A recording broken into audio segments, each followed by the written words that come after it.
ఓం సల్లక్షణ సమారంభాం చిదానందేతి మధ్యమాం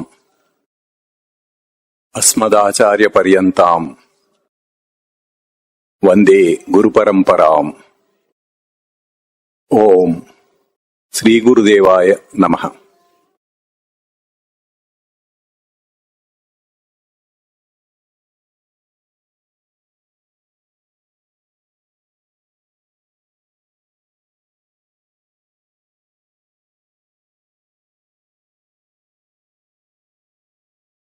ఈ వారం కొన్ని ప్రశ్నలు వచ్చినాయి, వాటి సమాధానాలు చూసుకుందాం.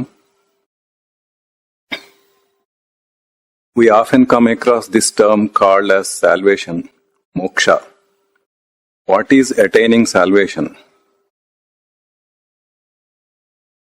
మోక్షం అంటే విడుదల, ఈ జనన మరణ జరా వ్యాధి రూప సంసారం నుండి విడుదల. అట్లా విడుదలై పరమాత్మలో లీనమవుతాడు.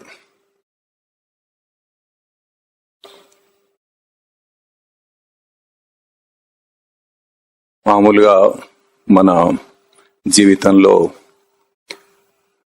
జననము, తర్వాత అంటే పుట్టటం, తర్వాత రోగాలు వ్యాధులు, జర ముసలితనము, తర్వాత మరణము, ఇవి వరుసగా ఇట్లా జరుగుతూనే ఉంటాయి. అట్లా అనేక జన్మలెత్తు ఇట్లా జీవిస్తూ ఉన్నాడు ఈ జీవుడు అనబడేవాడు.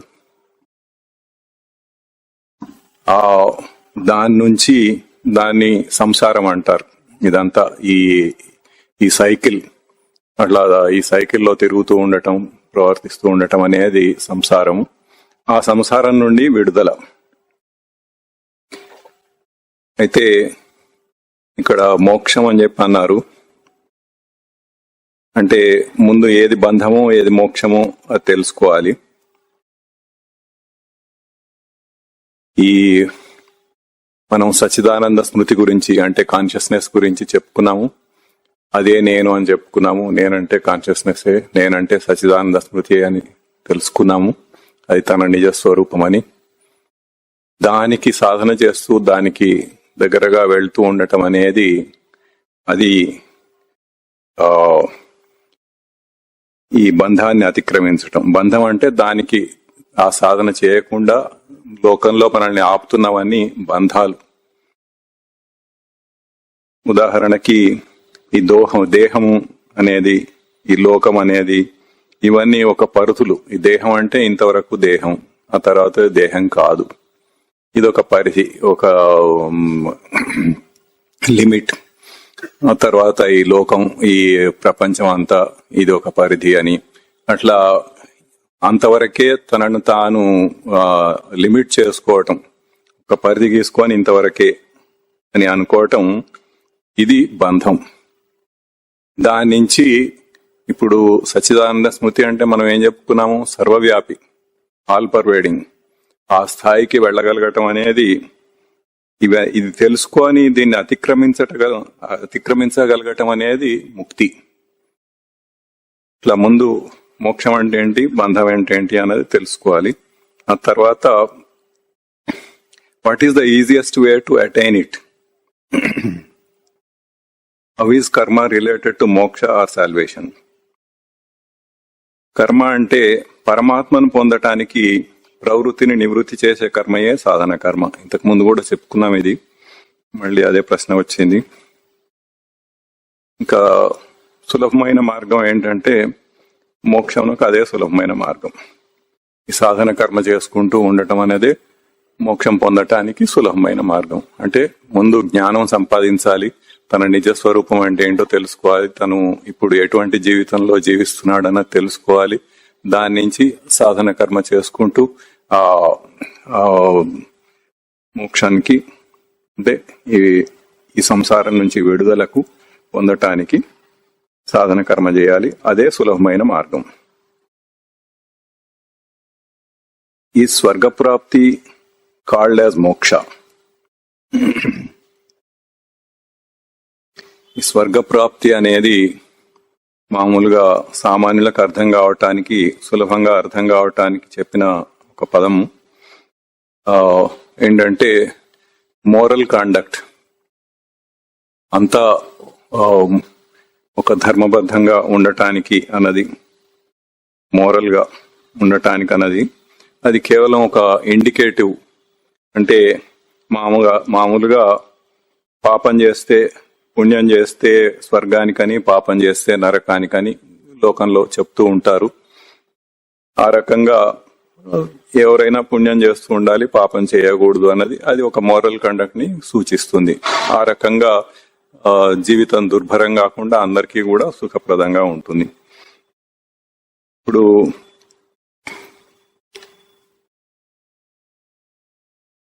భగవద్గీతలో కూడా ఆ బ్రహ్మ భువనాల్లోక పునరావర్తినో అర్జున అన్నారు. అంటే ఈ భూలోకం నుంచి బ్రహ్మలోకం దాకా ఎక్కడికి వెళ్ళినా గాని మొత్తం 14 లోకాలని చెప్తారు శాస్త్రంలో. అట్లా ఆ చివరిది బ్రహ్మలోకం వరకు కూడా ఎక్కడికి వెళ్ళినా గాని మళ్ళీ తిరిగి ఈ భూలోకానికి రావాల్సిందే. అయితే ఇదంతా మనం ఫిజికల్ గా ఏదో వెళ్తారు అని ఊహించుకోవటం అనేది సరికాదు. ఎందుకంటే మనకు తెలుసు మన దేహాన్ని ఇక్కడే దగ్ధం చేసేస్తారని. కేవలం ఒక అభౌతికమైన జీవుడు మాత్రమే వెళ్తున్నాడు. కాబట్టి ఈ దేహంతో ఏదో పొందుతామని, ఇంకెక్కడికో వెళ్ళి ఏదో చేస్తామని, ఎక్కడో రంభ ఊర్వశులు ఉంటారని, అక్కడ వాళ్ళు డాన్సులు చేస్తుంటారని, అవన్నీ అది కాదు. అది ఉన్నదా లేదా అన్నది మనకు అనవసరం. సాధకులుగా మనం అసలు అట్లాంటివి పరిగణించకూడదు. ఇంకా భగవద్గీతలో కూడా అనిత్యం అసుఖం లోకం అన్నారు. అంటే లోకం అసలు ఈ లోకమే నిత్యం కానిది, ఎల్లప్పుడూ ఉండేది కాదు, సుఖం కాదు అని. ఇప్పుడు ఎవరు ఏది అనుకుంటే అదే వాడికి సుఖంలాగా ఉంటుంది. లోకృ దర్శనే అని ధాతు, అంటే మనం దర్శనం చేసేది లోకం అని. అంటే ఇప్పుడు ఒక కొత్త ఇల్లు కట్టుకున్నాడు అనుకోండి, ఎంతో కష్టపడి ఆ లోన్లు చేసి కొంత సంపాదించుకుని కొంత కూడా పెట్టుకొని ఒక ఇల్లు కట్టుకున్నాడు. ఆ నూతన గృహ ప్రవేశానికి వెళ్ళేటప్పటికి చాలా సుఖంగా ఉంది అని అనుకుంటాడు. ఆ సుఖం ఎంతకాలం ఉంటుంది? కొన్నాళ్ళు ఉంటుంది. ఆ ఇంటికి అలవాటు పడిపోతాడు, ఆ ఇంట్లో ఉండటానికి అలవాటు పడిపోతాడు. ఆ తర్వాత ఆ ఇంటితో వచ్చే ప్రాబ్లమ్స్ కి కూడా అది ఫేస్ చేస్తూ ఉంటాడు, అవి కూడా అనుభవిస్తూ ఉంటాడు. ఆ రకంగా ఇది అనిత్యం అసుఖం, నిత్యం కాదు, సుఖం కాదు. ఇప్పుడు ముఖ్యంగా అధ్యాత్మ విద్య సాధకులకు స్వర్గమైన నరకమైన దేహం విడిచిన తర్వాత మళ్లీ దేహం పొందే వరకు ప్రవృత్తి విషయవాసనల ప్రేరేపణల వలన పొందే యాతన సాధన, అది మాత్రమే గుర్తుపెట్టుకోవాలి. మనం అంత సాధకులం.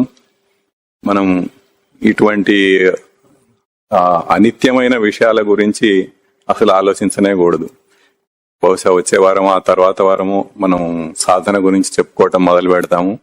దాంట్లో సాధన చతుష్టయం అని ఉంటుంది, దాంట్లో 2వ సూత్రమే అది. దాంట్లో అసలు ఇవన్నీ ఇహ ఆముత్ర ఫల భోగ విరాగము అని, ఈ లోకంలో గాని పరలోకంలో గాని ఏదో భోగాలు పొందుతామని అవన్నీ ముందే విడిచిపెట్టేసేయాలి మొట్టమొదటిగా. కాబట్టి సాధకులకు ఇట్లాంటి అసలు ఐడియాసే ఉండకూడదు. తర్వాత 15వ ప్రశ్న. As per previous lives, soul is selecting parents, body. If not comfortable, the soul is coming out before birth. My doubt is, 1. Why suicides are occurring after living with the selected body?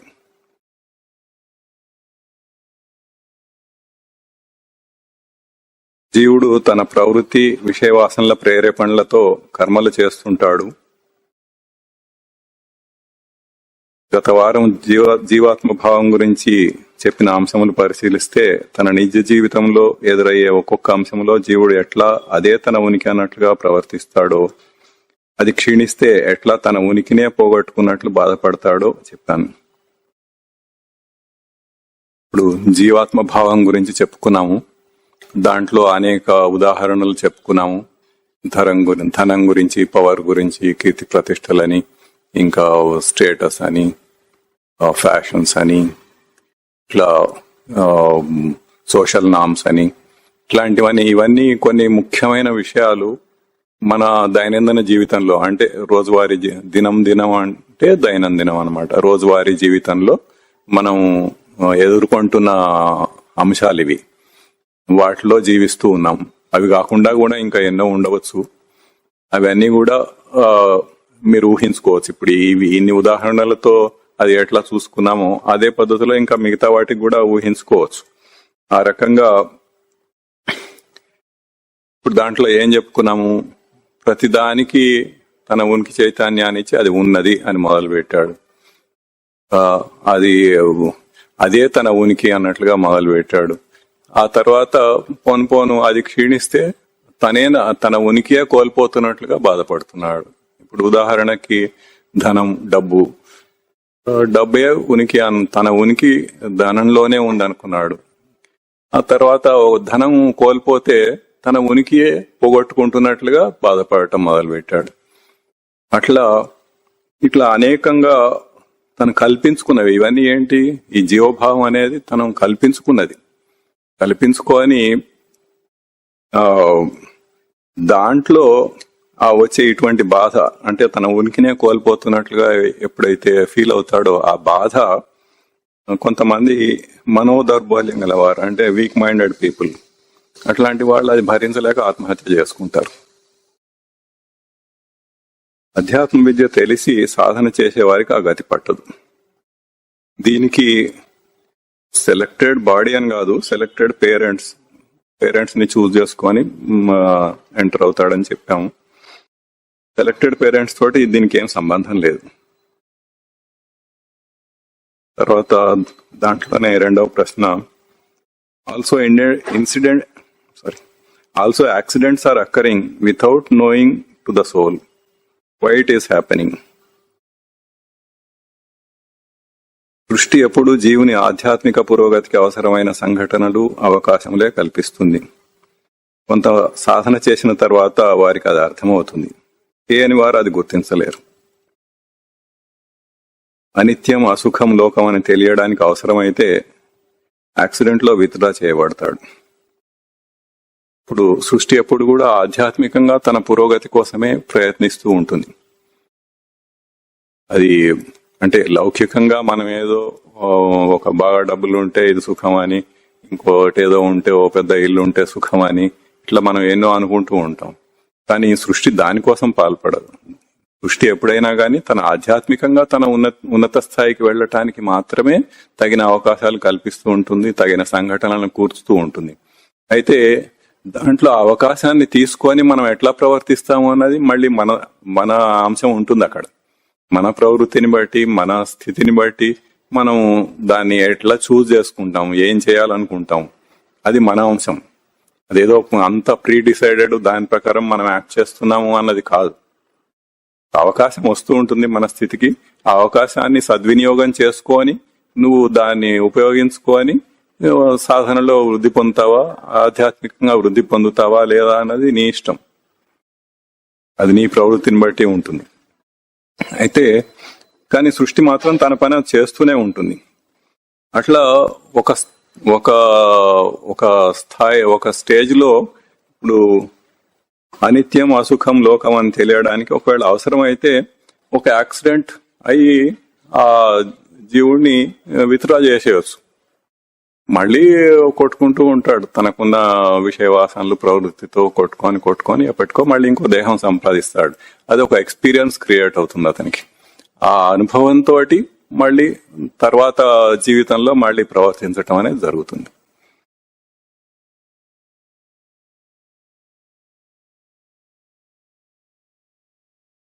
అంతేగాని జీవుడికి తెలిసి accidents కలుగుతాయి అన్నది ఆ రకంగా ఎప్పుడు ఎక్కడ చెప్పినట్టు గుర్తులేదు వీడికైతే. 16వ ప్రశ్న, what make you change the mind set from technical work to spiritual వే?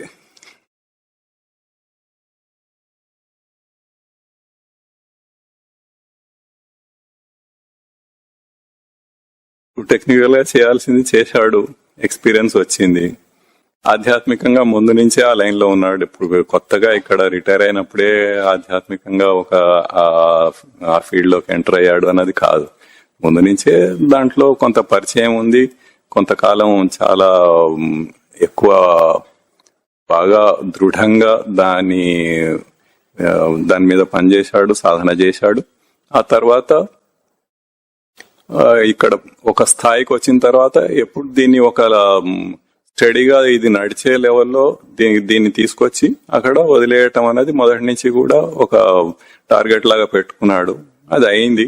అది జరిగిన రోజున ఇంకా నాతో దీనికి అవసరం లేదు, దీని అంతటా అది నడుస్తుంది, నా పని నేను చూసుకోవచ్చు అన్నట్టుగా రిటైర్మెంట్ తీసుకొని ఆ తర్వాత కొన్ని ఆరోగ్యపరమైన సమస్యలు ఉన్నాయి, అవన్నీ సరి చేసుకొని మళ్ళీ తీవ్రంగా సాధన చేయటం మొదలుపెట్టాడు. ఎందుకు అంటే అది ఉత్తమమైనది. అధ్యాత్మ విద్య అనేది అన్నిటికంటే ఉత్తమమైనది.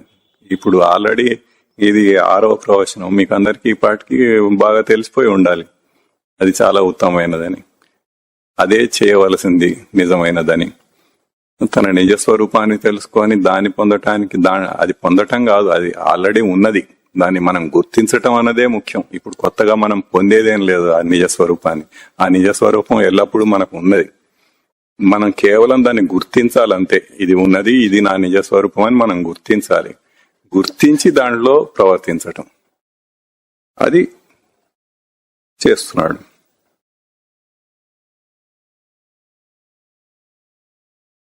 పదిహేడవ ప్రశ్న. We have seen that Chit is Chaitanya, Prakasha, Nivasa, Vicharana and Jnana. What is the meaning of Chittamu in Telugu?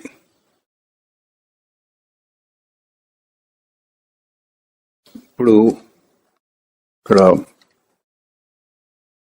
ఈ చిత్తం గురించి అడుగుతున్నారు. తెలివి, ఇవి 4 కలిపి అంతరింద్రియం అన్నారు, తర్వాత తెలివి అన్నారు.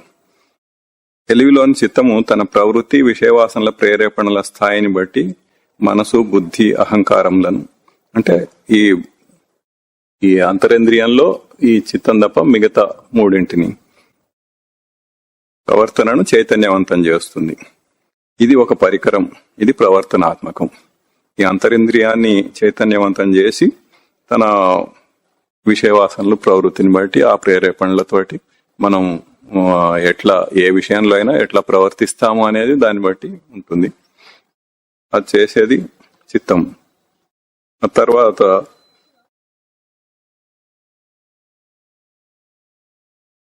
చిత్ అనేది ఇక్కడ ఈ చైతన్య ప్రకాశ నివాస విచారణ జ్ఞాన అన్న లక్షణముల్లో చైతన్య ప్రకాశ నివాస విచారణ జ్ఞాన లక్షణములని ఈ 5 కలిపి చిత్ అని చెప్పి అంటారు. ఇది ఈ 5 అంశములు కూడా క్యాస్కేడెడ్ గా ఉండి జ్ఞానంగానే ఉంటుంది. అంటే ఇప్పుడు మన ప్రకాలం రేడియోలకి ఇట్లా యాంటెన్నా ఇట్లా క్యాస్కేడెడ్ ఉండే, దాన్ని ఇట్లా నొక్కేస్తే అది ముడుచుకొని లోపలికి వెళ్ళిపోతుంది, ఇట్లా లాగితే మళ్ళీ పైకి వస్తుంది. అట్లా క్యాస్కేడింగ్ అనమాట. అట్లా క్యాస్కేడ్ అయ్యి మొత్తం అన్ని కలిపిన ఒక అంశము జ్ఞానం అనేది. ఆ రకంగా ఈ 5 కలిపి మళ్ళీ చిత్ అని అంటారు. ఈ చిత్ ను అవేర్నెస్ అని కూడా అనొచ్చు. జ్ఞానానికి మనం అవేర్నెస్ అని చెప్పుకున్నాము. అట్లాగే ఈ 5 కలిపి కూడా మనం అవేర్నెస్ అని చెప్పొచ్చు. సచ్చిత్ ఆనందములు అని అన్నప్పుడు ఎగ్జిస్టెన్స్, అవేర్నెస్, అకాంప్లిష్మెంట్ అని చెప్పుకోవచ్చు. అదే సరి అయినది. ఇప్పుడు ఇది కేవలం లక్షణాత్మకం. ఇక్కడ మనం ఏం రాసుకున్నాం? స్వతసిద్ధ లక్షణములు. ఇవన్నీ లక్షణములు దర్శనం చేసి ప్రవర్తించాల్సినవి. ఇదేమో ఆ ప్రవర్తించే పార్ట్. ఇదంతా ప్రవర్తనలో ఉండేది. యాక్చువల్ ఎగ్జిక్యూషన్ అనేది ఇక్కడ జరుగుతుంది. అవేమో లక్షణములు, ఇది ప్రవర్తన. ఆ లక్షణాలని దర్శనం చేసి ఇక్కడ ఈ జ్ఞానం అనే దగ్గర అవేర్నెస్ ఆఫ్ కాన్షియస్నెస్ అని ఇంగ్లీష్ లో కూడా రాసుకున్నాము. ఈ కిరణం ఏదైతే వస్తుందో దాన్ని తీసుకొని ప్రవృత్తిని కూడా తీసుకొని దాని ప్రకారంగా ప్రవర్తించటం అనేది ఇది చేసే పని. అది ఆ రెండిటికి ఉన్న తేడా.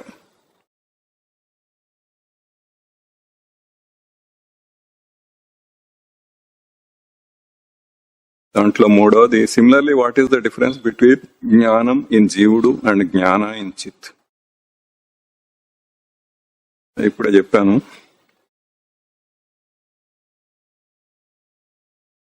ఇప్పుడు జీవునిలో ఉండే ఈ జ్ఞానం అనేదేమో అవేర్నెస్ ఆఫ్ కాన్షియస్నెస్, కాన్షియస్నెస్ ని ఎరుకలో ఉండటం, దాన్ని తీసుకొని ఇదేమో ఈ జ్ఞానం అనేదేమో కేవలం అది లక్షణం. ఆ లక్షణం అంటే దర్శనం చేసి ప్రవర్తించవలసినది అని చెప్పుకున్నాము.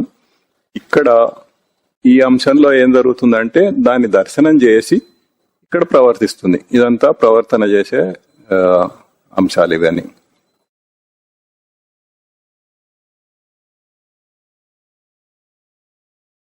ఒకటి what is Sadhana, how to do it. పరమాత్మను పొందటానికి ప్రవృత్తిని నివృత్తి చేసే సాధన కర్మయే సాధన. అంటే ఏదైతే ఇప్పుడు మన నిజస్వరూపం అని చెప్పుకున్నామో ఆ నిజస్వరూపాన్ని గుర్తించడానికి మనం చేయవలసిన కర్మ ఏదైతే ఉన్నదో దాన్ని సాధన అంటారు. అంటే ఆ ప్రాక్టీస్ అన్నమాట. కొన్ని ప్రాక్టీసెస్ ఉంటాయి, ఆ ప్రాక్టీసెస్ చేస్తే మనం వృద్ధి పొందుతూ ఉంటాం. మనం ఎంత ఎక్కువ కృషి చేస్తే అంత ఎక్కువగా అంత త్వరగా మన గోల్ని రీచ్ అవ్వగలుగుతాం. అట్లా చేసేదాన్ని సాధన అని అంటారు. సాధన బహుశా వచ్చే వారం కానీ ఆ తర్వాత వారం కానీ మొదలు పెట్టడం జరుగుతుంది. ఎందుకంటే మనకి ఈ క్వశ్చన్ ఆన్సర్స్ తోటే చాలా సమయం పడుతోంది. కానీ జిజ్ఞాసులు అడుగుతున్నారు కాబట్టి చెప్పకుండా దాటేయటం అనేది కరెక్ట్ కాదు. అందుకని దాన్ని ఇవన్నీ రాసి పంపించగలిగినవి కాదు. ఏదో బ్రీఫ్ గా అంటే రాయొచ్చు, కానీ వివరించి చెప్పాలంటే ప్రవచనంలోనే చెప్పాల్సి వస్తోంది. దానికి కొంత సమయం పడుతోంది. ఆ మిగతా సమయంలో చెప్పుకుంటున్నాం మనం. దాన్ని బట్టి ఎన్ని ప్రశ్నలు వస్తాయి, అది ఎంత ఎక్కువ వివరణ చేయాల్సిన ప్రశ్నలు వస్తాయి అనే దాన్ని బట్టి ఎంత సమయం పడుతుంది అనేది ఉంటుంది. దాన్ని బట్టి బహుశా వచ్చే వారం కానీ ఆ తర్వాత వారం కానీ మనం మొదలు పెడదాం.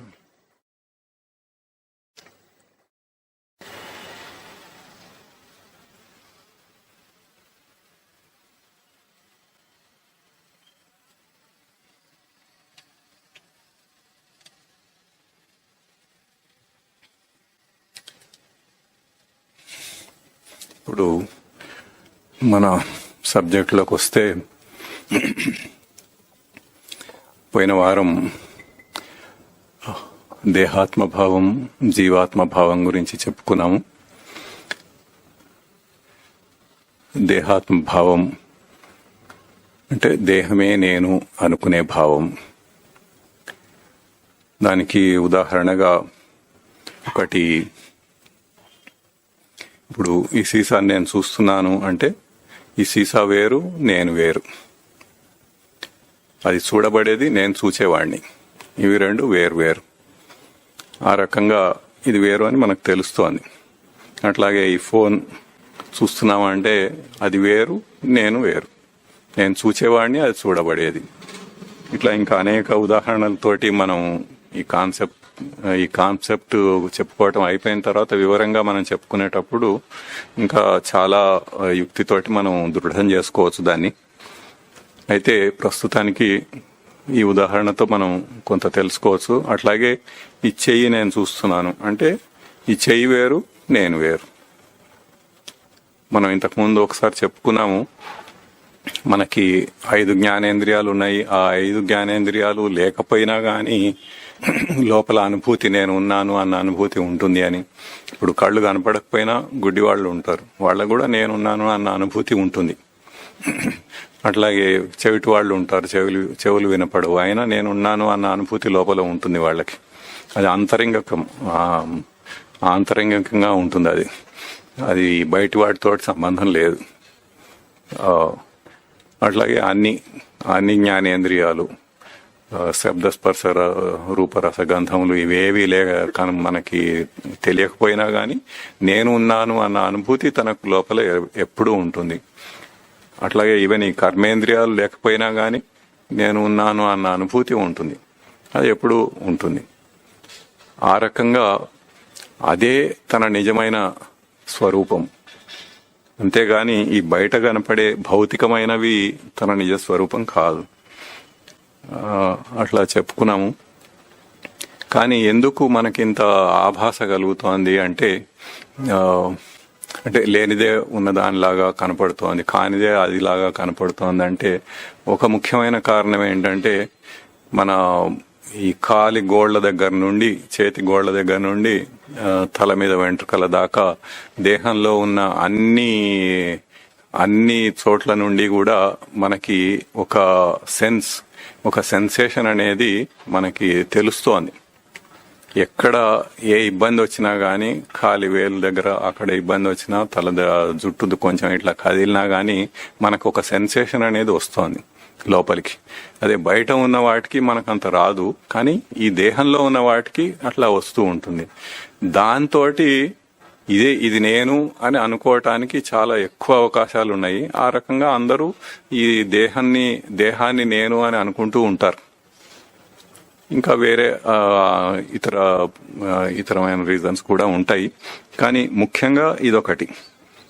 ఆ రకంగా తను దేహం అని అనుకుంటూ ఉంటాడు. ఆ తర్వాత జీవాత్మ భావం గురించి చెప్పుకున్నాము.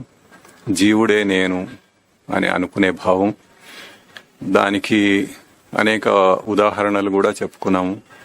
ఇప్పుడు ఎన్నో అంశాలలో జీవుడు ఎట్లా ప్రవర్తిస్తున్నాడు, ఇందాక మనం చెప్పుకున్నట్లుగా ధనం కానీ, పవర్ కానీ, ఇట్లా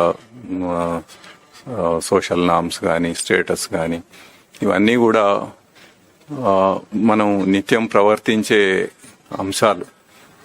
అన్నీ ఎల్లప్పుడూ ఉండకపోవచ్చు, కొన్ని ఒక్కొక్క సమయాల్లో ఉంటూ ఉంటాయి. ఇవి కాకుండా ఇంకా ఎన్నో ఇట్లాంటివి మనకు ఉంటాయి.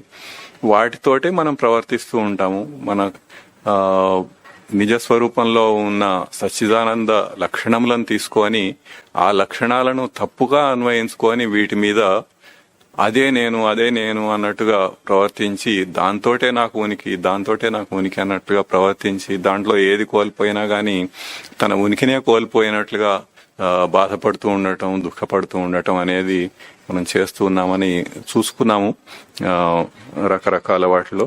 అట్లాగే ఇంకా అనేకమైన అంశాలలో కూడా మీరు ప్రవర్తిస్తూ ఉంటారు. వాటిలో కూడా మీరు ఇట్లాగే తరచి చూసుకోవచ్చు. ఇవి కొన్ని ఉదాహరణలు మాత్రమే, కొన్ని మామూలుగా సామాన్యంగా అందరికీ ఉండే ఉదాహరణలు. కొంతమందికి ఉండకపోవచ్చు, కొంతమందికి కొన్ని వేరేవి ఉండొచ్చు. అట్లా కానీ ఏ ప్రవర్తనలో అయినా కానీ, ఏ భావంలో మనం ప్రవర్తిస్తున్నామో అక్కడ ఏ అంశం ప్రవర్తనలోకి వస్తోంది అన్నది మనం చూసుకొని దాన్ని తరచి చూసుకుంటే అది అర్థమవుతుంది మనకి. అట్లా చేసుకుంటూ పోతూ ఉంటే మనం ఆ జీవభావం ఎట్లా ఉన్నది మనలో అన్నది స్పష్టంగా తెలుస్తూ ఉంటుంది, క్లియర్ గా తెలుస్తుంది. తర్వాత ఇప్పుడు మామూలుగా జీవుడు అంటే ఒక దేహంతో పుట్టటం, ఆ దేహం ఎట్లా వస్తుందో మనం ఇంతకు ముందు పూర్తిగా తెలుసుకున్నాము. పుట్టటము, చిన్నపిల్లవాడు తల్లి మీద ఆధారపడి ఉంటాడు. తర్వాత నెమ్మదిగా తన దేహంలో ఉన్న అన్ని అవయవాలను కదిలించి ప్రతి దాని మీద కంట్రోల్ తెచ్చుకోవటానికి ప్రయత్నిస్తూ ఉంటాడు. చేతులు ఆడిస్తూ ఉంటాడు, కాళ్ళు ఆడిస్తూ ఉంటాడు. అదన్నీ ఏంటంటే చిన్నపిల్లలు ఎందుకు అట్లా చేస్తారంటే అది వాళ్ళు దాని మీద కంట్రోల్ తెచ్చుకోవటానికి వాళ్ళు ప్రయత్నం చేస్తున్నారు అనమాట. లోపల ఏం చేస్తే ఈ చేయి కదులుతుంది, లోపల ఏం చేస్తే కాలు కదులుతుంది. అట్లా పుట్టినప్పుడు వాళ్ళకి చూపు కూడా స్పష్టంగా ఉండదు. అక్కడ ఎవరైనా వచ్చినా పోయినా వాళ్ళకేం తెలియదు. నెమ్మదిగా దాన్ని ఎట్లా కాన్సన్ట్రేట్ చేసి చూడటము, తల్లిని గుర్తించటము, అందరినీ గుర్తించటం అనేది నెమ్మదిగా చేస్తూ వస్తాడు. అట్లా కొంతకాలం అది చేసుకొని ఆ తర్వాత బాల్యంలో ఏదో ఆటలు ఆడుకోవటం. ఈ లోపల మనం ఎట్లాగూ ఈ రోజుల్లో అయితే నర్సరీలోనే వేసేస్తారు. అది 2 సంవత్సరం 2.5 ఏళ్లకో 3 ఏళ్లకో మరి ఎప్పుడో అది అక్కడి నుంచే ఇక వాడికి ఈ కండిషనింగ్ అనేది, మెంటల్ కండిషనింగ్ అనేది మొదలవుతుంది. ఈ ప్రపంచంలో ఈ జీవభావంతో ఎట్లా బతకాలనేది మనం వాడికి నేర్పిస్తూ ఉంటాము. దాంతో వాడికి అంతకుముందు ఏదో కొంత గర్భంలో ఉన్నప్పుడున్న కొంత జ్ఞానం అనేది అది పోయి ఇది దాని మీద సూపర్ ఇంపోజ్ అయిపోతూ ఉంటుంది. ఇంకా దీంతో దీంతోటే హిప్నోటైజ్ అయిపోతూ ఉంటాడు వాడు. అట్లాగే ఇంకా పెద్ద అవుతున్నా కొద్దీ స్కూల్లో ఏదో చదువుకోవటం, పెళ్లి చేసుకోవటం, పిల్లల్ని కనటం, మళ్ళీ వాళ్ళని పెంచటం, వాళ్ళకి ఇట్లాగే మళ్ళీ కండిషనింగ్ చేస్తూ ఉండటం, ఇట్లా చూస్తూ ఉండగానే జీవితం అయిపోతూ ఉంటుంది. అయిపోయాక మళ్ళీ మధ్యలో రోగాలు, నొప్పులు, సుఖాలు, టెంపరీ సుఖాలు వస్తుంటాయి, పోతుంటాయి. ముసలితనం వస్తుంది, కొన్నాళ్ళకి అది పోతుంది, దేహం వదిలిపెట్టి వెళ్ళిపోతాడు. మళ్ళీ ఇంకో దేహం కోసం వేట, ఇదంతా ఇక అదే సైకిల్లో అట్లా తిరుగుతూ ఉంటాడు. అది సామాన్యంగా అందరూ చేస్తున్న పని. అట్లా చేయగా ఎప్పటికో కొంత ఒక లోపల ఒక శోధన మొదలవుతుందని, దాంతో అసలు నేనెవరు, ఎందుకు ఇట్లా అవుతోంది, నాకెందుకు శాశ్వతంగా సుఖం ఉండట్లేదు, ఎందుకు తాత్కాలిక సుఖాలు మాత్రమే వస్తున్నాయి పోతున్నాయి, ఇవన్నీ అనుకొని వాడు నెమ్మదిగా ఆ శోధనలో పడతాడు. అది నిరంతరం అట్లా పెరుగుతూ దాంతో కొంత వృద్ధి అయి ఆధ్యాత్మ విద్యలో ప్రవేశించి దాని ద్వారా పొందవచ్చు అని తెలుసుకొని అక్కడ మళ్ళీ సాధన మొదలు పెడతాడు అని మనం చెప్పుకున్నాం. అట్లా అన్ని అంశాలకి మనం చెప్పుకున్నాము.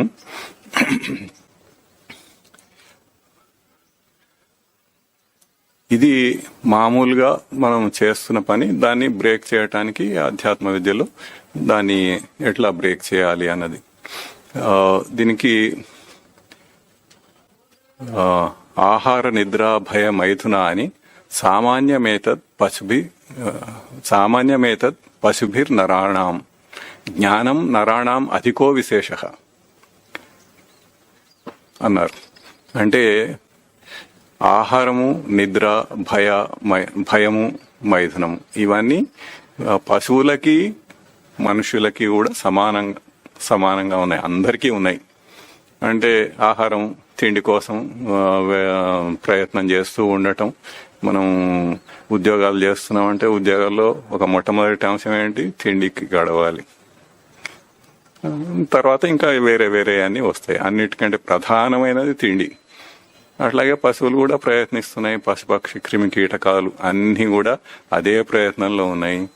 భయం, ఇప్పుడు పశుపక్షి క్రిమి కీటకాలకు వాటికి భయం ఎందుకంటే వాటికంటే బలమైన ఇంకొక జంతువు వచ్చి దాన్ని తినేస్తుంది అని తనను తాను రక్షించుకుంటూ ఉండాలి. అది ఇప్పుడు ఎలుకను పిల్లి తింటుంది, పిల్లిని కుక్క తింటుంది, అట్లా ఒకదాన్ని ఒకటి. ఇప్పుడు అడవుల్లో ఎన్నో ఉంటాయి, ఎన్ని రకాల జీవరాశులు ఉన్నాయో వాటిలో అన్నిటికీ ఏదో ఒకటి దాన్ని తినేది ఒకటి ఉంటుంది. ఆ ఎప్పుడూ తనను తాను రక్షించుకుంటూ ఉండాలి. దానికి ఆ భయం అనేది దానికి ఎల్లప్పుడూ ఉంటుంది. ఎప్పుడు దాన్ని జాగ్రత్తగా పరిశీలిస్తూ ఉండటం, సరౌండింగ్స్ ని, ఎక్కడ ఏది వస్తుంది, ఏమవుతుంది అని తనను తాను రక్షించుకుంటూ ఉండటం. మనుషులకు కూడా ఎన్నో భయాలు ఉంటాయి మనం కల్పించుకున్నవి. నిద్ర అందరికీ ఉండేదే, మనుషులకి ఉంటుంది, పశువులకి ఉంటుంది, అందరికీ ఉంటుంది. ఆ తర్వాత మైథునం అంటే పునరుత్పత్తి చేయటానికి, మళ్ళీ పిల్లల్ని కనటానికి చేసే క్రియ. అది పశువులకు ఉంటుంది, మనుషులకు ఉంటుంది, అందరికీ ఉంటుంది. ఇవన్నీ సామాన్యం. ఏతత్ పశుభిర్ నరాణం అంటే పశువులకు, నరులకి, మనుషులకి ఇది సమానంగా అందరికీ ఉన్నది. జ్ఞానం నరాణం అధికో విశేష. కానీ నరులకు ఈ జ్ఞానం అనేది అధికమైన విశేషం అన్నారు. అంటే ఇవన్నీ కాకుండా తనకి ఒక జ్ఞానం అనేది, ఇప్పుడు ఇందాక ఎట్లా అయితే చెప్పుకున్నామో, ఒక్కొక్క జీవితం గడుస్తుంటే ఆ అనుభవం మనం పొందుతూ, ఆ అనుభవంతో ఎట్లా ఈ దుఃఖానికి శాశ్వత పరిష్కారం, శాశ్వత సుఖం ఎట్లా పొందాలి అన్నది ఇట్లా ఆలోచించి శోధించి ఒకటి చేయగలగటం అనేది, ఈ అధ్యాత్మ విద్యను నేర్చుకోవటం అనేది, ఇవన్నీ కేవలం నరులు మాత్రమే చేయగలరు. ఈ పశుపక్షి క్రిమి కీటకాలు చేయలేవు.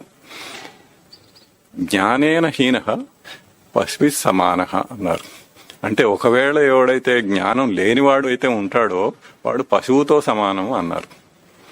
అది ఆ శ్లోకం యొక్క అర్థం. కాబట్టి మనం రైట్ పాత్ లో ఉన్నాము. మీరు దాని గురించి ఆలోచించాల్సిన అవసరం లేదు. ఆ తర్వాత ఇప్పుడు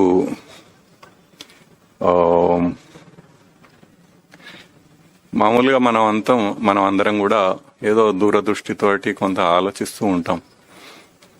ఉదాహరణకి సామాన్యులు ఉన్నారనుకోండి, కేవలం సాలరీడ్ పీపుల్, ఉద్యోగం చేసి వచ్చే జీతం మీదనే ఆధారపడే వాళ్ళు, వేరే ఇన్కమ్ లేని వాళ్ళు, వాళ్ళకి నెల నెల జీతం వస్తుంది, దాంతో ఎట్లా గడపాలనేది వాళ్ళు ఆలోచించుకుంటూ ఉంటారు. అట్లాగే సంవత్సరానికి ఒకసారి ఏదైనా కొన్ని ఎక్స్ట్రా బెనిఫిట్స్ వచ్చేవి ఉంటే అది కూడా కన్సిడర్ చేసి సంవత్సరానికి ఎట్లా చేసుకోవాలని అంతవరకు లిమిటెడ్గా ఆలోచిస్తారు. ఏదన్నా ఈవెన్చువాలిటీ, ఏదైనా రోగమో ఏదో వస్తే దానికి కొంత రిజర్వ్లు ఏమైనా పెట్టుకోవాలని అట్లా చూసుకుంటూ ఉంటారు. ఇది ఒక స్థాయి. ఆ తర్వాత ఇప్పుడు ఈ మేధా లాంటి కంపెనీకి ఒక ఎండి ఉన్నాడు అనుకోండి, అతను ఇంత లెవెల్లో ఆలోచిస్తే సరిపోదు. ఈ కంపెనీని ఎట్లా నడపాలి, దీనికి ఫ్యూచర్ ఏంటి, మన గోల్స్ ఏంటి, దాన్ని ఎట్లా పొందాలి అన్నదానికి కనీసం ఒక 5 సంవత్సరాల భవిష్యత్తులో కన్నా చూసి ఆలోచిస్తూ ఉండాలి. ఆలోచించి రాబోయే 5 సంవత్సరాల్లో ఏమేం చేయాలి, ఎట్లా చేయాలి, ఎటువంటి ఈవెన్చువాలిటీస్ వస్తాయి, రావచ్చు, దానికి మనం ఏం చేయాలి, ఎట్లా ప్రిపేర్డ్గా ఉండాలి అన్నది ఆలోచిస్తూ ఉండాలి. ఇప్పుడు ఉదాహరణకి ఒక కాలంలో మనం పూర్తిగా డీజిల్ ప్రొడక్ట్స్ మీద ఎక్కువగా ఆధారపడి ఉండేవాళ్ళం. ఎలక్ట్రికల్ ప్రొడక్ట్స్ కూడా మనం చేస్తున్నాం, కానీ అప్పట్లో ఇంకా దాని నుంచి వచ్చే రెవెన్యూ చాలా తక్కువ ఉండేది. అయినా కానీ ఎప్పుడో ఒకప్పుడు డీజిల్ ప్రొడక్ట్స్ అవుట్డేట్ అయిపోతాయి, ఎలక్ట్రికల్సే వస్తాయి అన్నది ఆ దృష్టితోటి అవతల వాళ్ళు ఎంత ఎంకరేజ్ చేయకపోయినా మనల్ని డీజిల్ సైడ్ ఎక్కువ వాళ్ళు ఎంకరేజ్ చేసినా, ఎలక్ట్రికల్ సైడ్ ఎంకరేజ్ చేయకపోయినా కానీ మనం అదే పర్స్యూ చేస్తూ దాంట్లోనే దృఢం అవడానికి ప్రయత్నం చేస్తూ వస్తూ ఉన్నాం. ఒక రోజు ఓవర్ నైట్ మొత్తం డీజిల్ అని స్టాప్ చేసేసారు. అన్ని ప్రోడక్ట్స్, డీజిల్ లోకమోటివ్స్ ప్రొడక్షన్తో సహా అన్ని స్టాప్ చేసేసారు. మనం ముందు నుంచి ఊహిస్తూనే ఉన్నాము, కానీ అట్లా ఓవర్ నైట్ అవుతుందని అనుకోలేదు. అయినా కానీ మనం ప్రిపేర్డ్గా ఉన్నాం కాబట్టి దాన్ని తట్టుకొని ముందుకెళ్ళాము. టెంపరీగా ఏదో కొద్దిగా సెట్ బ్యాక్ వచ్చి ఉండొచ్చు, అది అట్లా సడన్గా అయిపోవటం వల్ల.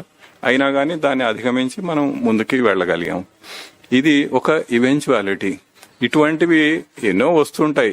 అవన్నీ కూడా ముందే ఆలోచిస్తూ ఉండటము, దానికి ప్రిపేర్డ్గా ఉండటం అనేది ఆ స్థాయిలో ఉన్న వ్యక్తి చేయవలసిన పని.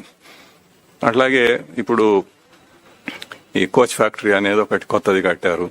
మరి కోచ్ ఫ్యాక్టరీ అంటే దానికి చాలా ఇన్వెస్ట్మెంట్ అవుతుంది.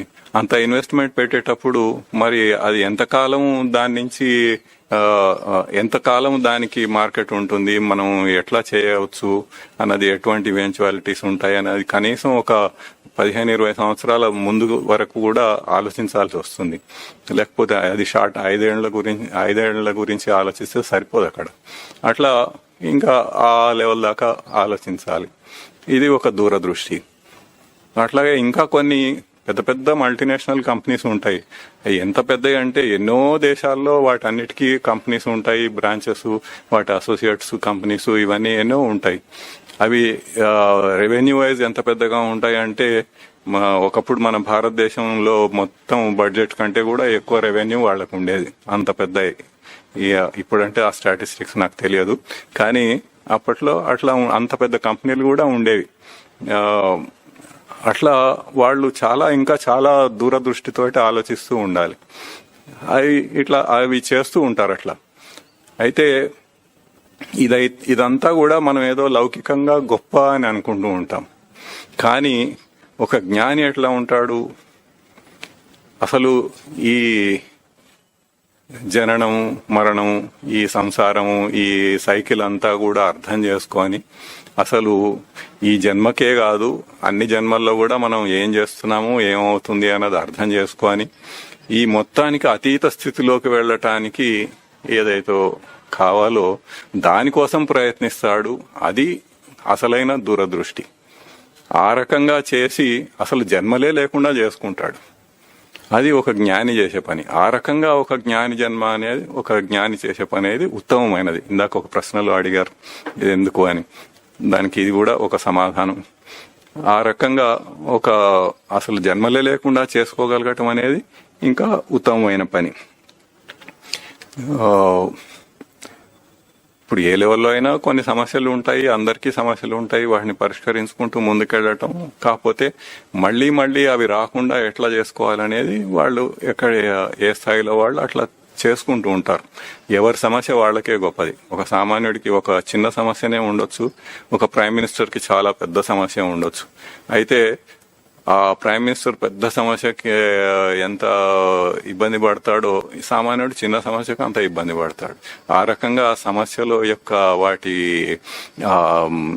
వాటి ఎఫెక్ట్ అనేది అందరికీ ఉంటుంది. ఒకళ్ళకి అదేదో ఎక్కువ అని ఇది తక్కువ అని కాదు. అందరికీ సమస్యలు ఉంటాయి. అందరూ పరిష్కరించుకోవడానికి ప్రయత్నిస్తూనే ఉంటారు. వాళ్లకున్న తెలివితేటలను ఉపయోగించుకొని చేస్తూనే ఉంటారు. ఆ తర్వాత ఈ జీవభావంలో ఉండి ఇట్లా బ్రతుకుతున్న వాళ్ళకి సాధనలోకి వెళ్ళిన తర్వాత కూడా ఎటువంటి అవాంతరం వస్తుంది అని తెలుసుకోవటానికి ఒక చిన్న కథ చెప్పుకుందాము. పూర్వం ఒక గురువు శిష్యులకి మామూలుగా బోధ చేసి ఒక శిష్యుడిని ఆ ఫలానా నది ఒడ్డున ఇక్కడ ఒక కుటీరం వేసుకొని అక్కడ నువ్వు తపస్సు చేసుకుంటూ సాధన చేసుకోనైనా అని చెప్పి పంపిస్తాడు. ఈయన చక్కగా వచ్చి అక్కడ ఆ నది ఒడ్డున ఒక చిన్న కుటీరం వేసుకుంటాడు. అక్కడ ఉంటూ ఉంటాడు. ఆ చుట్టుపక్కల ఉండే గ్రామాల్లో భిక్షాటన చేసుకుంటాడు. భిక్షాటన చేసుకొని ఏది లభిస్తే దాన్ని తిని తన తపస్సు కొనసాగించుకుంటూ ఉంటాడు. అట్లా ఉన్నప్పుడు తన కౌపీనం అంటే గోచిగుడ్డ, అది మాత్రమే ధరించి ఉంటాడు. అది ఉతికి ఆరేస్తాడు. అక్కడ ఆరేస్తూ ఉంటాడు మామూలుగా రోజు. తర్వాత మళ్ళీ కట్టుకుంటాడు. అయితే ఒక రోజు అక్కడ ఎలుకలు కొడతాయి. ఎలుకలు కొట్టి దానికి అన్ని చిలులు అయిపోతుంది. అప్పుడు మళ్ళీ ఆ గ్రామంలోకి వెళ్ళినప్పుడు వాళ్ళని అడిగి ఇంకొక గుడ్డ సంపాదించుకొని తెచ్చుకుంటాడు. మళ్ళీ అది కట్టుకుంటాడు. మళ్ళీ మర్నాడు మళ్ళీ అట్లాగే అవుతుంది. అట్లాగే వరుసగా 3-4 రోజులు వరుసగా అవుతూ ఉంటుంది. అప్పుడు ఆ గ్రామంలో ఉన్న వాళ్ళలో ఒకడు ఒక సలహా ఇస్తాడు. ఎలకలు కొట్టడం వల్ల మీకు ఈ ఇబ్బంది కలుగుతోంది కదా, మీరు ఒక పిల్లిని పెంచుకుంటే ఆ పిల్లి ఎలకలను రానివ్వకుండా చూసుకుంటుంది, అప్పుడు మీకు ఈ ఇబ్బంది తొలగిపోతుంది అని సలహా ఇస్తాడు. ఇదేదో బాగుంది అని అనుకొని సరే అని వీళ్ళని అడిగి ఒక పిల్లిని సంపాదించుకొని వెళ్తాడు. ఆ పిల్లి వెళ్ళగానే ఆ ప్రాబ్లం సాల్వ్ అయిపోతుంది. ఇంకా ఎలుకలు రావటం, దానికి ఆ కౌపీనానికి గోచిగుడ్డకి చిలులు పడటం అనేది అది పోతుంది. కానీ ఇప్పుడు ఆ పిల్లికి పాలు పోయాలి కదా, మరి అది ఎట్లా బతుకుతుంది? అందుకని తను భిక్షాటనకి వెళ్ళినప్పుడు తన భిక్షతో పాటు కొంత పాలు కూడా అడిగి తెచ్చుకుంటూ ఉంటాడు అనమాట. తెచ్చుకొని ఆ పిల్లికి పోస్తూ ఉంటాడు. ఆ రకంగా ఆ పిల్లి బతుకుతూ ఉంటుంది. అయితే కొంతకాలం ఇట్లా పాలు కూడా ఇస్తూ దాంట్లో ఒకడు ఆ గ్రామంలో ఒకడేమంటాడంటే, మీరు రోజు మీకు ఇట్లా పాలు మేము ఇవ్వాలంటే ఇబ్బంది కదా, మీరే ఒక గోవుని పెంచుకుంటే మీకే పాలు వస్తాయి, ఆ పాలు మీరు తాగొచ్చు, ఆ పిల్లికి కూడా పోయొచ్చు, ఆ రకంగా అసలు మొత్తం ఇబ్బంది ఉండదు అని చెప్తాడు. అప్పుడు ఆ సాధువు ఇదేదో బాగుంది అని అనుకొని మొత్తానికి అందరినీ వాళ్ళని వీళ్ళని యాచన చేసి ఒక గోవుని సంపాదిస్తాడు. ఆవును తెచ్చుకొని పెట్టుకొని ఆవు పాలిస్తూ ఉంటుంది. దాంతో ఆ పిల్లికి పోస్తాడు, తను కూడా తాగుతూ ఉంటాడు. బాగానే ఉంది. కానీ మరి ఆవుకు తిండి కావాలి కదా, దానికి ఒక కొంత గడ్డి అడిగి తెచ్చుకుంటూ ఉంటాడు అనమాట. భిక్షాటనకి వెళ్ళినప్పుడు కొంత గడ్డి కూడా అడిగి తెచ్చుకొని వాళ్ళని ఆ గోవుకి గడ్డి వేస్తూ ఉంటాడు. అట్లా కొంతకాలానికి ఇంకొకడు సలహా ఇస్తాడు, రోజు ఇట్లా మీకు గడ్డి ఇవ్వాలంటే ఇబ్బంది కదా, మీ కుటీరం ఎక్కడైతే ఉందో దాని చుట్టుపక్కల ఉన్న భూమి అంతా ఖాళీగానే ఉంది, మీరు దాన్ని సాగు చేసుకుంటే మీకే పంట పండుతుంది, దాంతో గోవుకి గడ్డి వేసుకోవచ్చు, దాంట్లో వచ్చిన ధాన్యాలతోటి మీరు అసలు భిక్షాటన చేయాల్సిన అవసరమే లేకుండా మీరే అన్ని పొందవచ్చు, దాంతో మీరే బతకవచ్చు అని సలహా ఇస్తాడు. అప్పుడు ఈ సాధువు సరే ఇదేదో బాగానే ఉంది అని అనుకొని అక్కడ సాగు చేయటం మొదలు పెడతాడు. సాగు చేస్తాడు. కొంతమంది పని వాళ్ళని పెట్టుకుంటాడు, వాళ్ళతోటి పనులు చేయించటం అది ఇది అంతా వ్యవహారం పెరిగిపోతూ ఉంటుంది. ఇప్పుడు మళ్ళీ ఆ వచ్చే ధాన్యాన్ని దాన్ని దాచిపెట్టడానికి గోడౌన్స్ అవి కావాలి, గోడౌన్స్ కట్టించుకుంటాడు, దాంట్లో పెడుతూ ఉంటాడు. ఇంకా అట్లా అట్లా ఒక పెద్ద ఆసామి అయిపోతాడు, గొప్ప పెద్ద రైతు అయిపోతాడు, చాలా డబ్బులు వచ్చేస్తూ ఉంటాయి. అట్లా చక్కగా జీవితం గడిపేస్తూ ఉంటాడు. అయితే ఈ వ్యవహారం అంతా చాలా ఎక్కువ అయ్యేటప్పటికీ ఎవరైనా చూసుకోవడానికి ఒకళ్ళు ఉంటే బాగుంటుంది కదా అని అనుకొని పెళ్లి చేసుకొని ఒక భార్యను తెచ్చుకుంటాడు. ఇప్పుడు ఆ భార్య దాన్ని చూసుకుంటూ ఉంటుంది అనమాట. తను చేయగలిగింది తను చేస్తుంది, ఈయన చేయగలిగేది ఈయన చేస్తూ ఉంటాడు. అట్లా చక్కగా నడిచిపోతూ ఉంటుంది. కొన్ని సంవత్సరాల తర్వాత ఈయన గురువు ఎవరైతే ఉన్నాడో ఆ గురువుకి గుర్తొస్తుంది, ఫలానా శిష్యుడిని అక్కడ కుటీరం వేసుకొని తపస్సు చేసుకోమని పంపించాను, మరి ఆయన ఏం చేస్తున్నాడు ఏమయ్యాడు చూద్దాము అని ఓసారి బయలుదేరి వస్తాడు చూడడానికి. వచ్చేటప్పటికి అక్కడ ఏదో పెద్ద బిల్డింగ్స్ అవి కనపడుతూ ఉంటాయి, గోడౌన్లు, పెద్ద పొలం, వ్యవహారం. అక్కడ ఎవరో ఒక సేవకుడిని అడిగితే వాడు ఏం చెప్పాడు, ఎక్కడ ఈయన అని. సరే అని ఆ గురువే లోపలికి వెళ్ళి చూస్తే అక్కడ చక్కగా శిష్యుడు కనపడతాడు. అప్పుడు ఆ గురువు ఏనాయనా ఏంటి వ్యవహారం అంతా అంటాడు. దాంతో మొత్తం అంతా గుర్తుకొస్తుంది ఆ శిష్యుడికి. గుర్తుకొచ్చి సాష్టాంగ నమస్కారం చేసి, పొరపాటైన స్వామి, ఇంకెప్పుడు ఇట్లాంటి చేయను అని చెప్పేసి అన్ని వదిలిపెట్టేసి వెళ్ళిపోయి మళ్ళీ వేరే ఇంకొక చోట మళ్ళీ ఒక చిన్న కుటీరం వేసుకొని భిక్షాటన చేసుకోవటం మొదలు పెడతాడు. అయితే దీంట్లో మనం అర్థం చేసుకోవాల్సిన ముఖ్యమైన విషయాలు ఏంటంటే, ఒకటి, ఎంత అధ్యాత్మ విద్యలో మొత్తం థియరటికల్ గా జ్ఞానాన్ని సంపాదించినా గానీ, థియరటికల్ గా ఉంటే, కేవలం థియరటికల్ గా ఉంటే దాని జ్ఞానం అని అనరు. కానీ మనం ఒకవేళ అట్లా అనుకున్నా, అది సంపాదించినా గానీ దాని సాధనలో ఎప్పుడైతే దాని ప్రవర్తనలో చూపించటానికి ప్రయత్నం చేస్తాడో, ఎప్పుడు ఎట్లా జీవభావం అనేది తోసుకొని వస్తుందో అది మనం గమనించాలి. ఒక చిన్న గోచిగూడ దగ్గర మొదలైనది కౌపీన సంరక్షణార్థం అయం పటాటోపహ అంటారు దీన్ని, ఈ కథని. అట్లా దాన్ని ఎట్లా తోసుకొని వస్తోంది, దాన్ని ఎట్లా నిగ్రహించుకోవాలి, ఎంత జాగ్రత్తగా అనుక్షణం సాధకుడు అనేవాడు ఎంత జాగ్రత్తగా అనుక్షణం తనను తాను రక్షించుకుంటూ ఉండాలి అనేది ఒక ముఖ్యమైన విషయం. ఇందులో అది గుర్తించాల్సిన విషయం, దీంట్లోంచి తీసుకోవాల్సిన నీతి.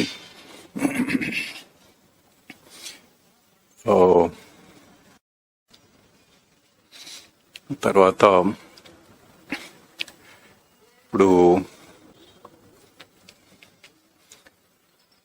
ఇంతకుముందు ఒకసారి మనం చెప్పుకున్నాము,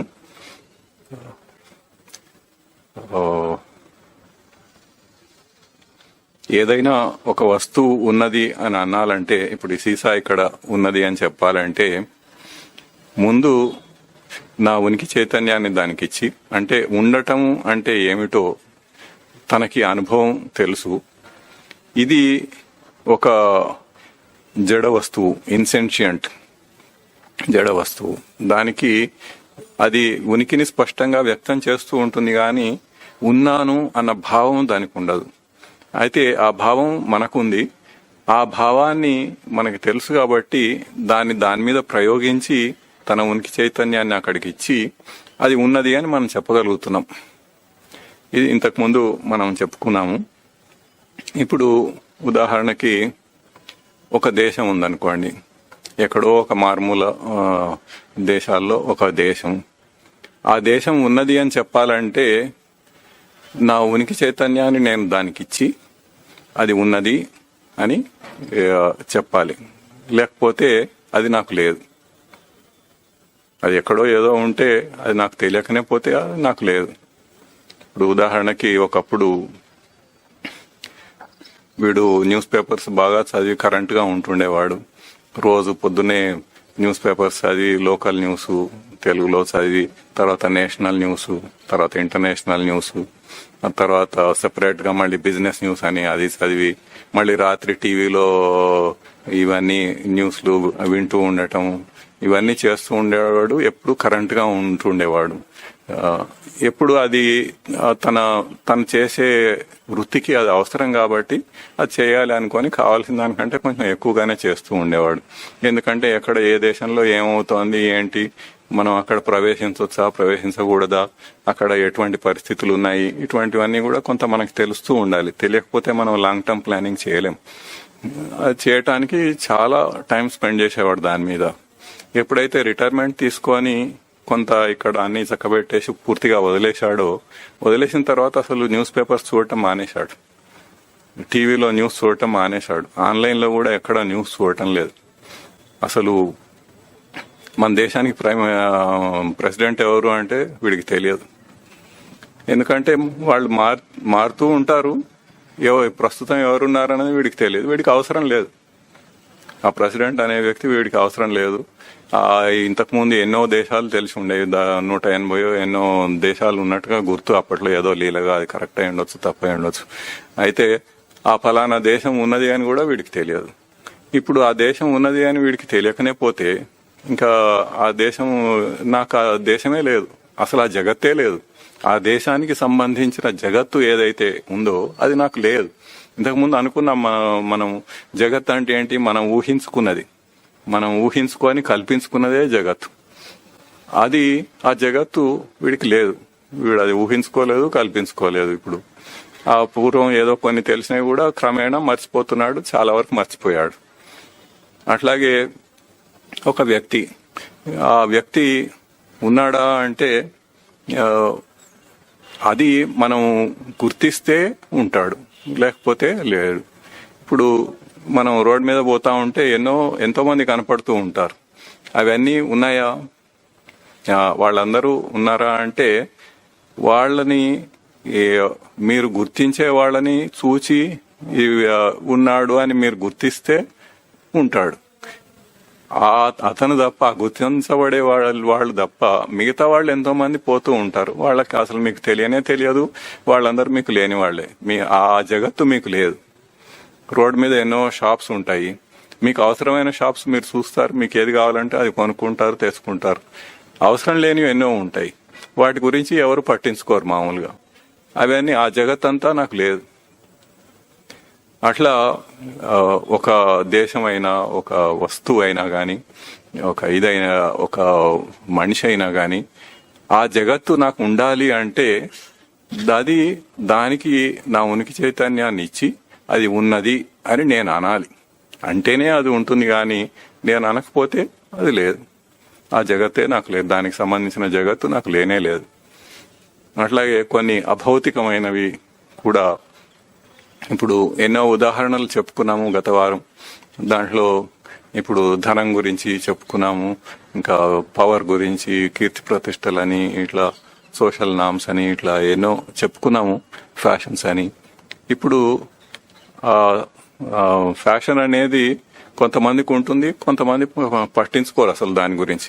ఉన్నవాళ్ళు అదే నాకు ఉనికి అన్న లెవెల్లో దాన్ని పట్టించుకొని అది ఉన్నది అని చెప్పి తన ఉనికి చైతన్యాన్ని దానికి ఇచ్చి దాంతోనే ప్రవర్తిస్తూ ఆ జగత్తులోనే ఉంటారు.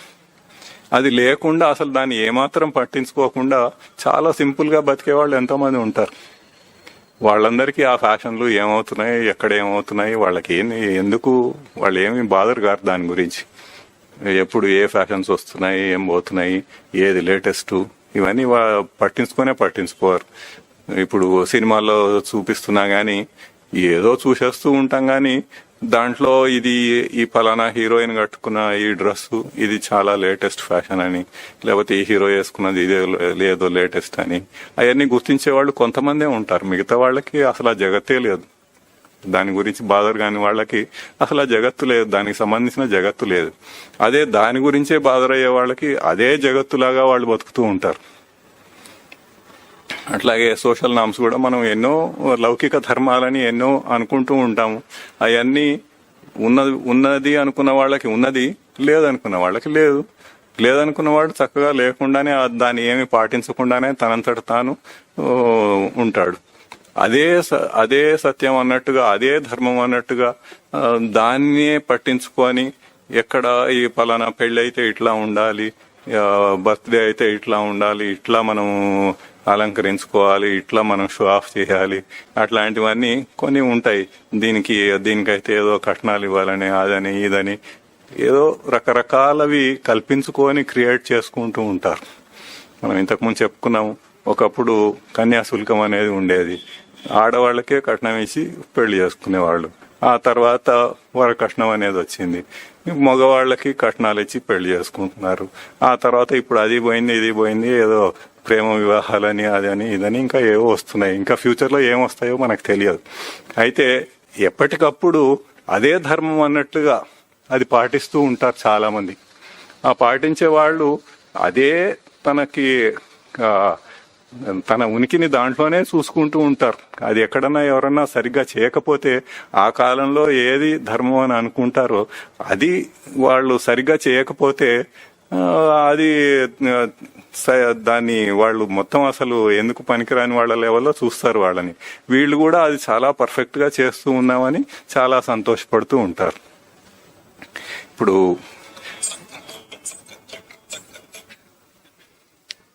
టైం అయిపోతుంది. అయితే ఇట్లా ఒక స్టేటస్ అని ఇట్లా రకరకాలుగా మనం ఉదాహరణలు చెప్పుకున్నాము. అవన్నిటికి కూడా మనం చూసుకోవచ్చు. ఇప్పుడు అది ఉన్నది అని తన ఉనికి చైతన్యాన్ని దానికి ఇచ్చి అది ఉన్నది అనుకొని దాంతో అది సజీవమై అది తనకు కనపడుతూ ఉంటుంది. కనపడుతూ ఉంటే దాంట్లో అట్లా జీవిస్తూ ఉంటాడు వాడు. అట్లా జీవిస్తుండే వాడికి అదే జగత్తులాగా కనపడుతూ ఉంటుంది. అదే తన జీవితానికి ఆ ధర్మాలు అవి పాటించటమే తన జీవితానికి పరమావధి అన్న లెవెల్లో అట్లాగే జీవిస్తూ ఉంటారు. అది పట్టించుకోని వాళ్ళు ఉంటారు. అది పట్టించుకోని వాడికి అసలు ఆ జగత్తే లేదు. అది అట్లా పాటించాలి, చేయాలి, తనకు వీలైతే ఎక్కడికైనా పోతాడు, లేకపోతే లేదు. అట్లా ఉండేవాళ్ళు, ఏం పట్టించుకోకుండా ఉండేవాళ్ళు కూడా ఎంతో మంది ఉంటారు. అట్లా వాళ్ళకి ఆ జగత్తు లేదు. ఇప్పుడు మాంసాహారం తినేవాడికి ఆ మాంసానికి సంబంధించిన జగత్ అంతా ఉంటుంది. దానికి ఏదేదైతే ఎక్కడెక్కడ మంచివి దొరుకుతాయి, ఎక్కడ సరి అయినవి దొరకవు, దాన్ని ఎక్కడి నుంచి ప్రొక్యూర్ చేసుకొని తెచ్చుకోవాలి, ఎట్లా వండాలి, రుచిగా ఉండాలంటే ఏం చేయాలి, ఇట్లా చూస్తూ పోతూ ఉంటే పరిశీలిస్తే ఎంతో ఉంటుంది దాంట్లో జగత్తు. అదంతా వాడు కల్పించుకున్న జగత్తు. అది తినేవాడికి ఆ జగత్తు ఉంటుంది, తినని వాడికి అసలు ఆ జగత్తే లేదు, అసలు దాంతో సంబంధమే లేదు, వాడికి ఆ జగత్తు లేనే లేదు. ఆ రకంగా ఇవన్నీ కూడా మనం ఉన్నది అని అనుకుంటే, అంటే ఉన్నది అంటే ఏం చేయాలి, మన ఉనికి చైతన్యాన్ని దానికి ఇవ్వాలి. ఉండుట అనే సత్ లక్షణాన్ని మనం చైతన్యవంతం చేసుకొని నేను ఉన్నాను అని దేన్నైతే అనుకుంటున్నామో అప్పుడు దీన్ని తీసుకొచ్చి దాని మీద తన ఉనికిని పెట్టి ఆ ఉనికి చైతన్యాన్ని, తన చైతన్యాన్ని అక్కడ ఇచ్చి అది ఉన్నది అని అనాలి. అంటేనే అది అప్పుడు ఉంటుంది. దాని తర్వాత ఇంకా మిగతా అని మనం చాలాసార్లు చూసుకున్నాం. ఆ రకంగా దాన్ని ఒక జడమైన ఇన్సెన్షియంట్ దాన్ని చైతన్యవంతం చేసి దాన్ని సజీవం చేసి దాంట్లో దాన్ని పట్టుకొని దాన్ని పాటిస్తూ ఉండటం, ఇవన్నీ అట్లా చేస్తూ ఉంటారు. ఇది జగత్తు. ఈ జగత్తు మనం ఉన్నదనుకుంటే ఉంది, లేదనుకుంటే లేదు. అది గుర్తించవలసిన ఒక సూక్ష్మమైన విషయం. ఇప్పుడు ఆత్మ అంటే ఏంటి, ఎవరైనా చెప్తారా? అందరూ మర్చిపోయారా చక్కగా?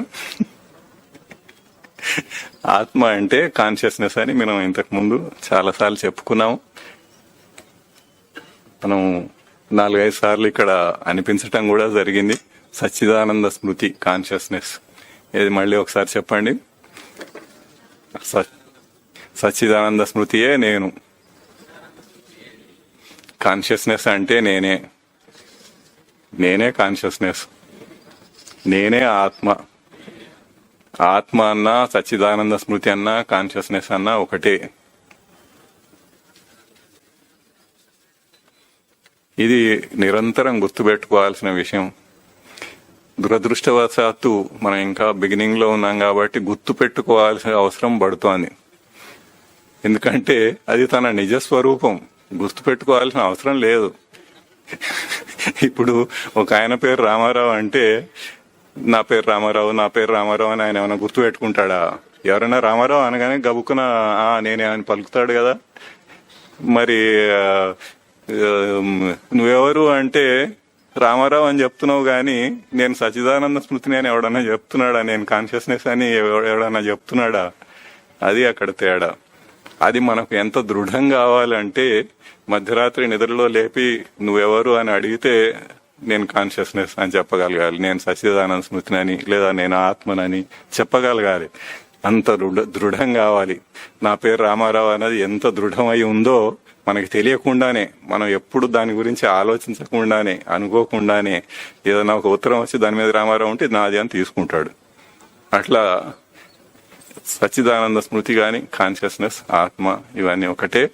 అదే నేను అన్నది ఎల్లప్పుడూ గుర్తుంచుకోవాల్సిన విషయం. అదే తన నిజస్వరూపం.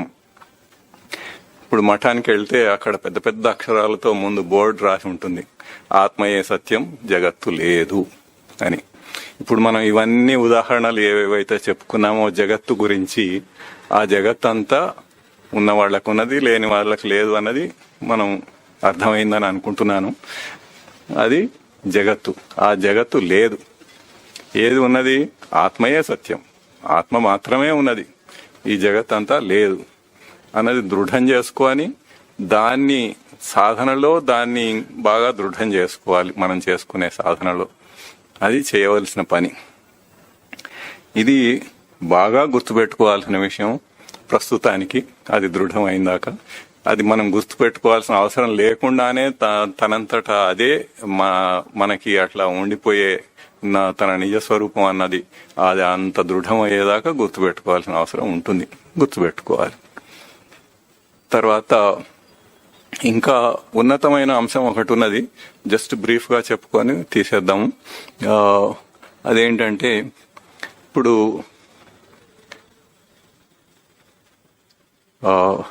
ఈ కుర్చీలు ఉన్నాయి, ఇవన్నీ ప్లాస్టిక్ కుర్చీలు మీరు కూర్చున్నవి. ఇప్పుడు ప్లాస్టిక్ లో కుర్చీ ఉందా? కుర్చీలో ప్లాస్టిక్ ఉందా?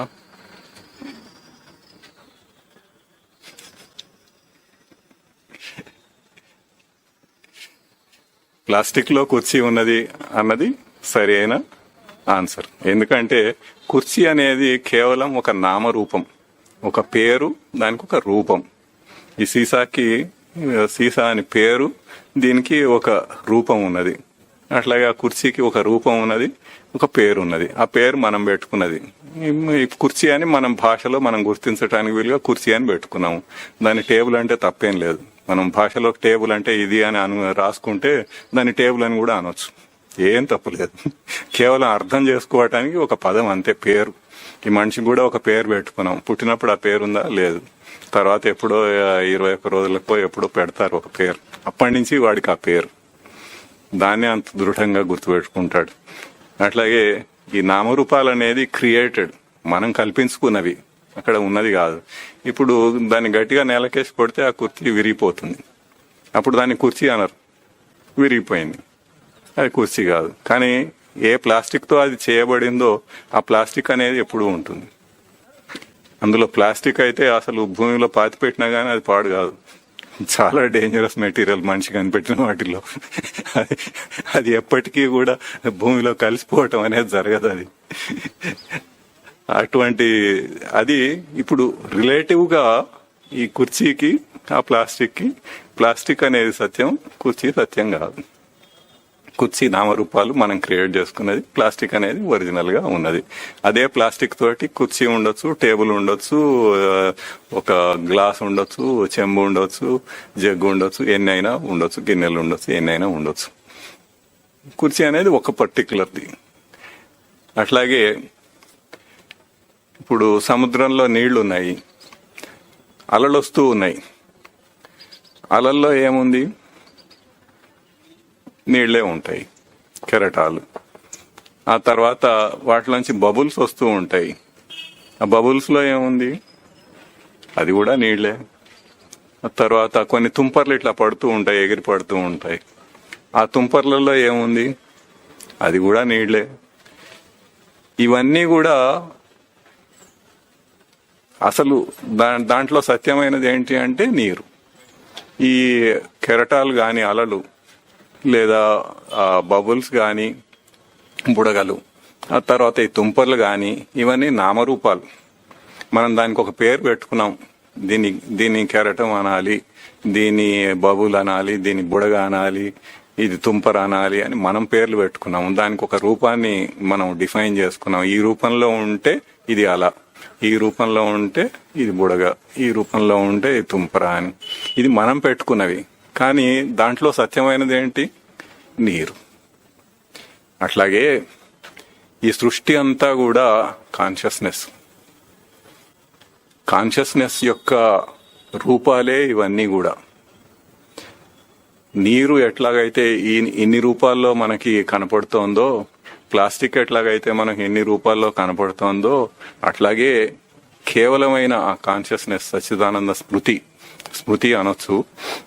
కేవలమైన ఆ స్మృతియే ఇన్ని రూపాలలో ఈ మనుషులు గాని, ఈ జడ వస్తువులు గాని, ఈ భూమి గాని, ఏదైనా గాని మనకి కనపడేది, వినపడేది, స్పర్శించగలిగింది అన్ని రకాలవి కూడా కేవలం ఆ సచ్చిదానంద స్మృతియే, కాన్షియస్నెస్సే. ఇది సాధనలో మీరు కొంత ముందుకెళ్ళి కొంత సాధన చేసుకున్న తర్వాత ఇది మీకు అర్థమవుతుంది. ప్రస్తుతానికి జస్ట్ మీకు తెలియటానికి ఊరికే చెప్తున్నాను. ప్రస్తుతానికి మీరు ఆత్మీయ సత్యం, జగత్తు లేదు అన్నంత వరకు గుర్తుపెట్టుకొని అంతవరకు సాధన చేస్తూ మీ సాధనని దృఢం చేసుకొని ఆ భావాన్ని దృఢం చేసుకుంటే అది ప్రస్తుతానికి సరిపోతుంది. ఇంకా ఉన్నత స్థాయికి వెళ్ళిన తర్వాత ఇంకా ఇట్లాంటి హయ్యర్ లెవెల్ థింగ్స్ కూడా మనకి బాగా అర్థమవుతాయి. అప్పటి సంగతి అప్పుడు చూసుకుందాం. ప్రస్తుతానికి ఈ లెవెల్లో ఉంటే సరిపోతుంది. ఓం తత్సత్. ఓం సల్లక్షణ ఓం గురుర్బ్రహ్మ గురుర్విష్ణు గురుర్దేవో మహేశ్వరః గురు సాక్షాత్ పరం బ్రహ్మ తస్మై శ్రీ గురవే నమః. ఓం శ్రీ గురు చరణారవిందాభ్యాం నమో నమః. ఓం శ్రీ గురు చరణారవింద యుగళం గృహీత్వా హస్తాభ్యాం శిరసి నయనే వక్షసి వహామి. ఓం తత్ సత్.